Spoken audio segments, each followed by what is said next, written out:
Good morning, everybody. Pastor Stitch, Narrow Path Christian Church, BC, Bay City, Michigan. Also the North Central Chaplain for Broken Chains, JC. Welcome to the Biker Devotional. Today is March 29th, 2026. We're looking at Proverbs chapter 29 and verse 6. First and foremost, today is the remembrance and the beginning of Holy Week. It is Palm Sunday, the day that Jesus made his triumphal entry into Jerusalem. Just a few days later, the entire world is going to rise up against him, and instead of shouting that he's king, will shout, "Crucify him." As I was reading in Proverbs 29 today in verse 6, I read this: "An evil man is caught by sin, but the righteous one sings and rejoices." A man who is not putting God's focus first, is not looking to God first, is not looking for God, is not looking for ways to serve God, will be on the side of evil. That man will be in active revolt. And because of that, the active revolt, he'll be trapped.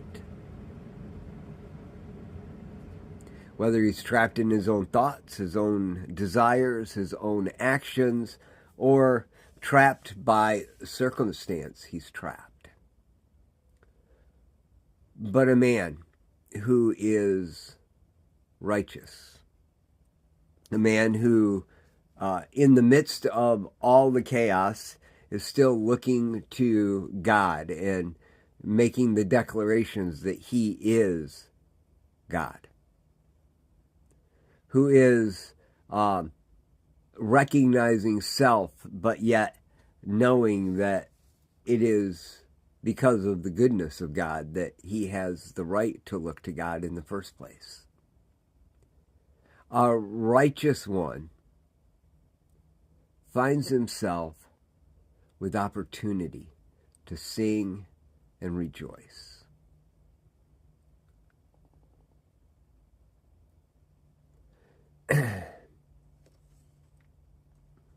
Jesus, even on the cross, a righteous man who had the nerve to say,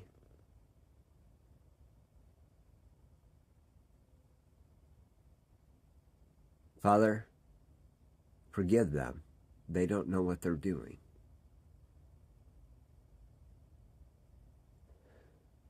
They're trapped in their revolt.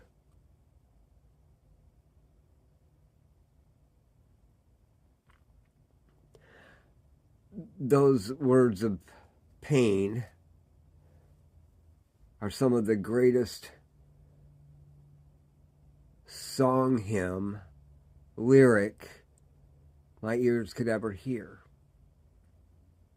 Because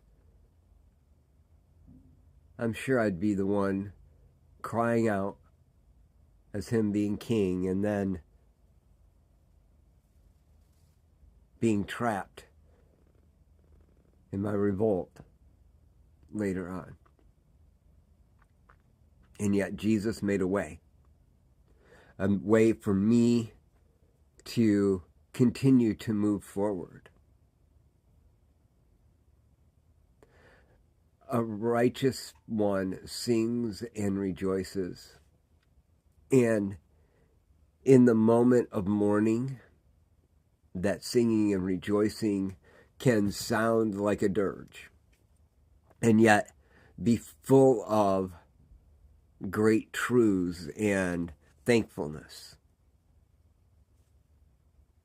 as you go out into this world, especially this week.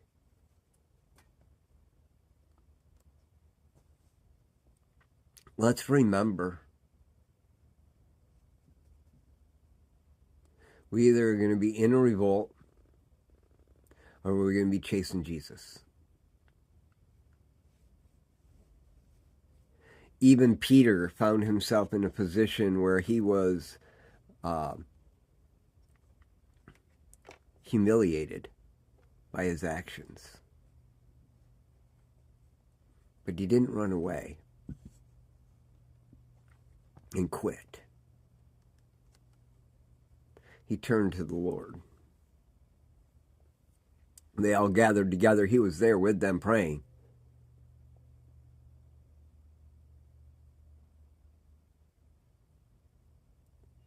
It may have looked like a dirge, and yet it turned to rejoicing. Just a few days, we're going to cry out, He is risen. We know that He is risen today, but we relive this week of teaching.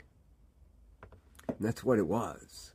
Jesus spent the entire week teaching some of the most profound things that He taught during that week. Are you going to be stuck in your revolt, trapped? Or are you going to turn your focus on Christ, on the Holy Spirit who dwells in you, and the power that raised Jesus from the dead? Are you going to focus on the Creator of heaven and earth? Or are you going to get hung up in the trappings of the world? It's a good question. It's a good question we should answer. I love y'all. Hope you have a great day. God bless.